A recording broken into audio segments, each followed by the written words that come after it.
Ils ont décidé d'aller se soigner en France. Voilà ce qu'un ado mouton dit. On écoute s'il vous plaît. Madame la Présidente du Sénat, est-ce que c'était nécessaire? À ce moment crucial, est-ce que c'était nécessaire? Je me pose la question, comment est-ce que vous gérez votre communication au RHDP? Qui sont ceux qui s'occupent de votre communication? Parce que là, c'est carrément un raté de votre part. Pendant que nous nous battons pour que la population ait une meilleure condition de vie, on se bat pour que le président Alassane Ouattara puisse apporter des conditions de vie saines aux populations. Pendant que vous êtes acculés de toutes parts, nous on sort pour répondre et puis surtout pour montrer les bonnes actions du président Alassane Ouattara. Et vous permettez de faire telle sortie. Est-ce que c'était l'occasion? Est-ce que c'était le moment? Est-ce que c'est toutes les conventions qu'on montre au public? Bon, là, qu'est-ce que nous on pourra dire face à ça? C'est-à-dire que nous on se bat pour que les populations aient une condition de vie meilleure. Vous battez pour que vos familles passent se soigner des meilleurs hôpitaux en Europe. Quel exemple vous voulez que nous on montre aux gens? Et comment on va combattre ça? Si nous on combat pour le président Alassane Ouattara, il faudrait que vous nous facilitez la tâche. Parce que ça, on ne pourra rien dire face à ça. Qu'est-ce qu'on pourra faire? Pourquoi? Pourquoi ce moment précis? On veut la réponse. Pourquoi ce moment précis? C'est vrai que je défends le président Alassane Ouattara. Mais quand il y a la vérité, il faut qu'on le dise. Ça, c'est pas une action noble. Et c'est carrément injustifiable de votre part. Alors moi, je suis pas la personne qui voit des choses. Non, je peux pas mettre là-dessus. Et ça, c'est pas normal. Et présentez vos excuses à la population. Présentez vos excuses à la population. Parce que ça, c'est pas une action que vous devez mener en tant que gouvernement. Maintenant, après avoir été interpellé dans le groupe WhatsApp, voilà ce qu'il dit à nouveau. On écoute s'il vous plaît. Alors bientôt, je pense que tu dois prendre ton tabouret. Parce que là, il faut qu'on t'enseigne beaucoup de choses. Tu sais qu'en Côte d'Ivoire, au moins ils ont opéré des Siamois. Peut-être que tu ne sais pas ce que c'est que des Siamois, mais ce sont des enfants qui sont décollés. Sais-tu qu'en Côte d'Ivoire, on les a opérés avec succès? Tu n'es pas au courant de ça? Eh bien oui, ça a été fait. De là où tu es assis là, tu es surpris. Mais ça s'est fait en Côte d'Ivoire avec succès. À l'hôpital mère-enfant de Bingerville. C'est la toute première fois de l'histoire en Afrique. Sais-tu que la Côte d'Ivoire est le seul pays de l'Afrique subsaharienne à acquérir une IRM 3 Tesla de dernière génération avec système intégré de l'intelligence artificielle? Le seul pays de l'Afrique subsaharienne jusqu'en Afrique du Sud. Sais-tu qu'en Côte d'Ivoire, des personnes qui souffrent d'insuffisance rénale peuvent faire les dialyses désormais à 1750 francs CFA par séance contre 60 000 à 100 000 francs CFA auparavant? Le sais-tu? Au moins tu sais que Laurent Gbagbo, ton mentor, a décollé notre gouvernement présidentiel pour aller au Maroc pour justement vérifier sa dent. C'est-à-dire pour une dent, il a décollé le gouvernement présidentiel, dont le prix de stationnement dans un aéroport est d'au moins 10 millions par jour. Il a fait 4 jours au Maroc. C'est-à-dire que c'est un voyage qui serait estimé au moins à 100 millions pour juste la dent. Tu sais pourquoi il est allé au Maroc? Parce qu'il n'y avait pas l'appareil qu'on appelle le panoramique dentaire. Aujourd'hui en Côte d'Ivoire, il y a le panoramique dentaire. Vous le puissiez parce que ces officiels-là vont se soigner à l'international. C'est pas parce qu'ils ne peuvent pas se soigner ici. Aujourd'hui on a tout. Si on soigne ici à moi ici, c'est qu'on peut soigner plusieurs maladies. Mais c'est parce que ces personnes-là, quand un ministre va se soigner dans un hôpital, que les petits de Osman Chérif, qui est là, l'opposant toujours nerveux sur les plateaux, là, quand ils vont les voir là, ils vont prendre photo pour mettre sur la toile. Si par exemple un ministre a VIH-Sida par exemple, où il y a le secret de médecine, ça sera divulgué automatiquement sur les réseaux sociaux. Parce que pour vous là, vous politisez tout. Le malade de quelqu'un, vous politisez là-dessus. C'est pourquoi eux vont se soigner à l'international. Ça parce qu'il n'y a rien ici. C'est que si on arrive à séparer Siamois en Côte d'Ivoire, mais c'est que faut dire qu'on peut soigner plusieurs maladies ici. Donc voici ça le problème.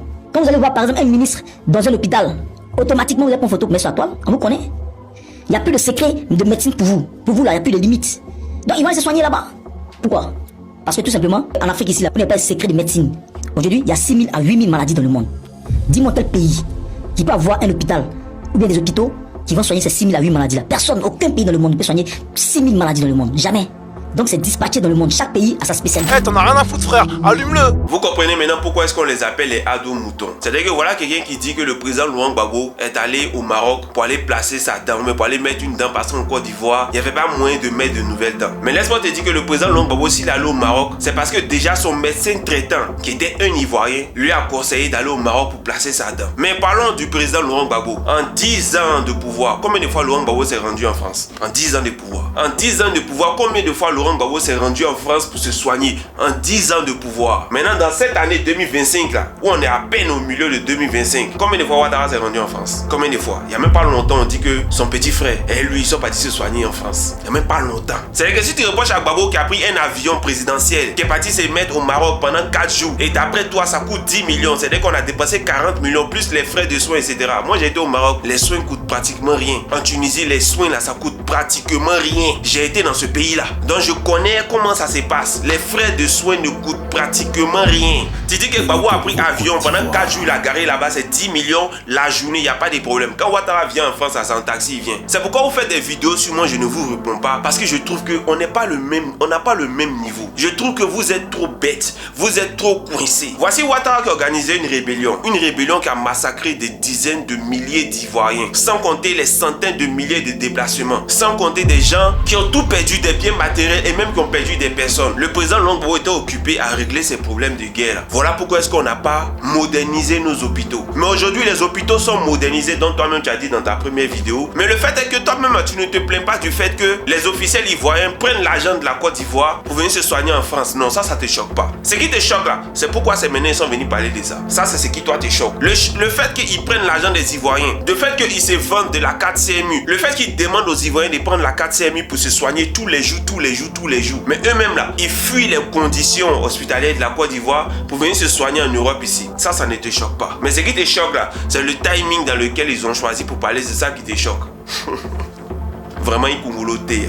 Voilà qui est un congoloté. Vous êtes en train de dire qu'aujourd'hui on peut dialyser en Côte d'Ivoire. Oui, dialyse ça coûte 1000 francs. Déjà même au Burkina Faso c'est gratuit. Maintenant cathéter sans lequel on peut pas dialyser, la cathéter ça coûte combien en Côte d'Ivoire? Demande aux gens qui font la dialyse. Tu as vu que tu as fait ta vidéo, les gens ne sont même pas venus répondre parce qu'ils ont vu que tu es bête à chier. Ils ont vu que tu es bête. Cathéter là, sans lequel on peut pas dialyser, la cathéter ça coûte combien en Côte d'Ivoire? Parce que pour dialyser il te faut 2 cathéters. Donne-moi le prix d'un seul. Tu vois comment t'es pas intelligent. Mais faut te renseigner dans la sous-région. C'est où le cathéter coûte le plus cher en Afrique. Faut te renseigner. Au Bénin, les gens dialysent gratuitement. Les cathéters, c'est presque gratuit. Au Burkina Faso, cathéter, c'est presque gratuit. Je vous dis, si vous n'avez rien à faire là, évitez de parler de moi. Mais bon, vous avez besoin de parler de moi pour avoir des vues. Voilà. Mais moi et vous, ce n'est pas pareil. Si pour Gbagbo, tu te plains des dents. Si pour Gbagbo, tu dis 4 jours seulement, 4 jours à vision présidentielle, c'est 10 millions par jour. Et pour Ouattara, à Roissy Charles de Gaulle. Bon, comme tu n'as jamais été à Roissy Charles de Gaulle, tu ne peux pas comprendre comment ça fonctionne. Moi, j'ai été là-bas. Sortez de vos zones de confort. Sortez un peu, voyagez comme nous avant d'ouvrir vos gueules pour parler. Petit bâtard. Il t'a dit que t'es mon petit, non? Il t'a dit que t'es mon petit. Tu as trouvé, non, que c'est par rapport à ton âge. Ton âge, c'est 0. C'est ici, là, qu'il trouve que tu es encore un bébé. Sale fils de pute.